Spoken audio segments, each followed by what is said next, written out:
नमस्कार। आप सभी का एक बार फिर से स्वागत है हमारे चैनल धार्मिक सार में। आज सुनेंगे निर्जला एकादशी की व्रत कथा। इस एकादशी को भीमसेनी एकादशी के नाम से भी जाना जाता है। एकादशी का व्रत हिंदुओं में सबसे अधिक महत्वपूर्ण माना जाता है।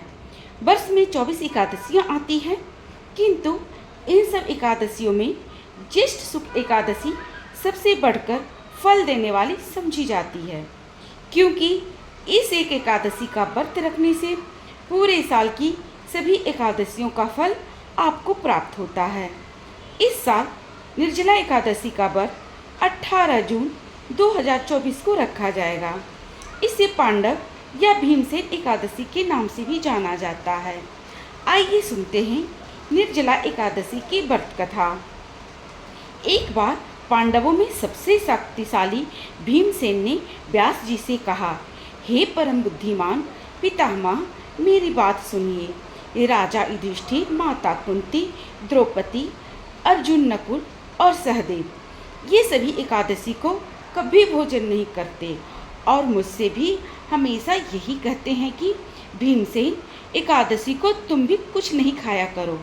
परंतु मैं उन लोगों से यही कहता हूँ कि मुझसे भूख बर्दाश्त नहीं होती। मैं भगवान की शक्ति पूजा आदि तो कर सकता हूँ, दान भी दे सकता हूँ, परंतु भोजन के बिना मैं नहीं रह सकता। इस पर व्यास जी ने कहा, हे भीमसेन, यदि तुम नरक को बुरा और स्वर्ग को अच्छा समझते हो तो हर महीने की दोनों एकादशियों को अन्न मत खाया करो। भीम ने कहा, हे पितामह, मैं तो पहले ही कह चुका हूँ, मैं भूख सहन नहीं कर सकता।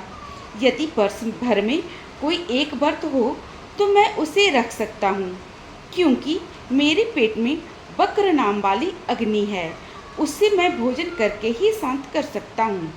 भोजन करने से वह शांत रहती है। इसलिए पूरा उपवास तो क्या, एक समय भी बिना भोजन के रहना मेरे लिए बहुत कठिन है।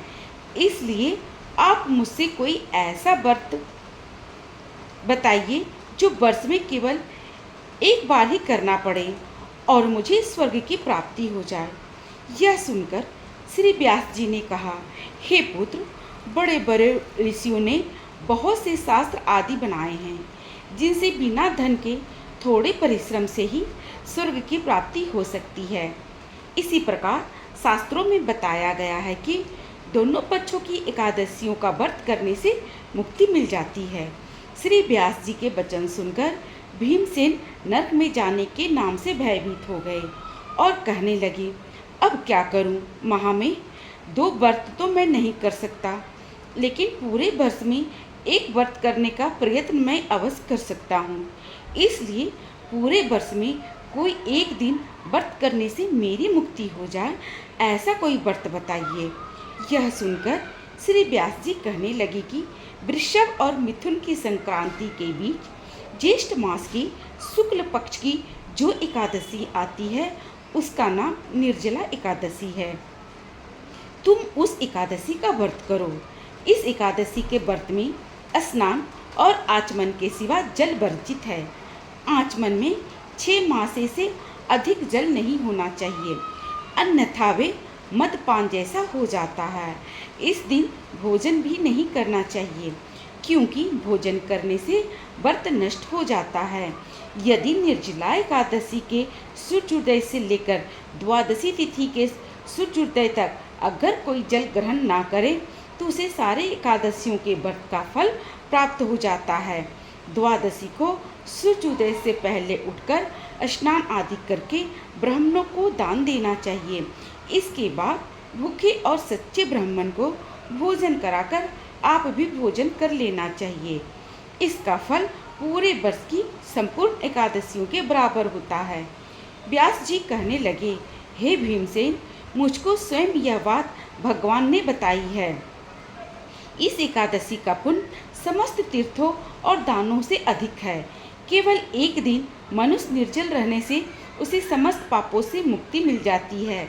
जो मनुष्य निर्जला एकादशी का व्रत करते हैं उनकी मृत्यु के समय यमदूत आकर नहीं घेरते, उन्हें तो भगवान के पार्षद पुष्पक विमान में बिठाकर स्वर्ग ले जाते हैं। अतः संसार में सबसे श्रेष्ठ निर्जला एकादशी का व्रत है, इसलिए पूरे यत्न के साथ इस व्रत को करना चाहिए। उस दिन ओम नमो भगवते वासुदेवाय मंत्र का उच्चारण करना चाहिए और हो सके तो गौदान भी अवश्य करना चाहिए। इस प्रकार श्री व्यास जी की आज्ञा अनुसार भीमसेन ने इस व्रत को किया, इसलिए इस एकादशी को भीमसेनी या पांडव एकादशी भी कहा जाता है।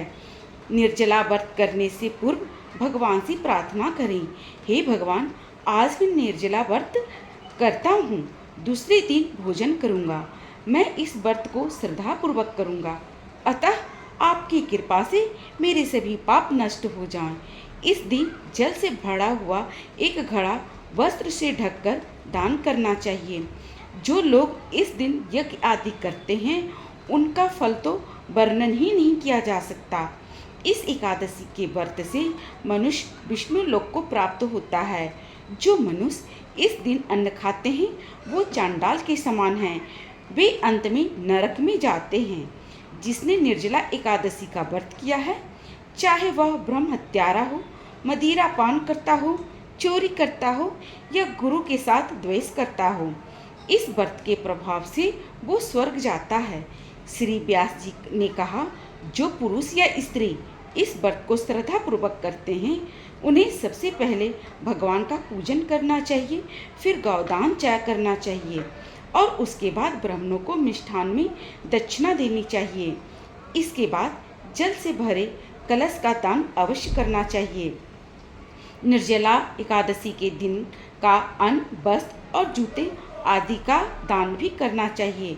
जो मनुष्य भक्तिपूर्वक इस कथा को पढ़ते या सुनते हैं उन्हें निश्चय ही स्वर्ग की प्राप्ति होती है। तो ये थी निर्जला एकादशी की व्रत कथा। आपको यह कथा कैसी लगी कमेंट बॉक्स में ज़रूर बताएं और हमारे चैनल धार्मिक सार को सब्सक्राइब करना ना भूलें।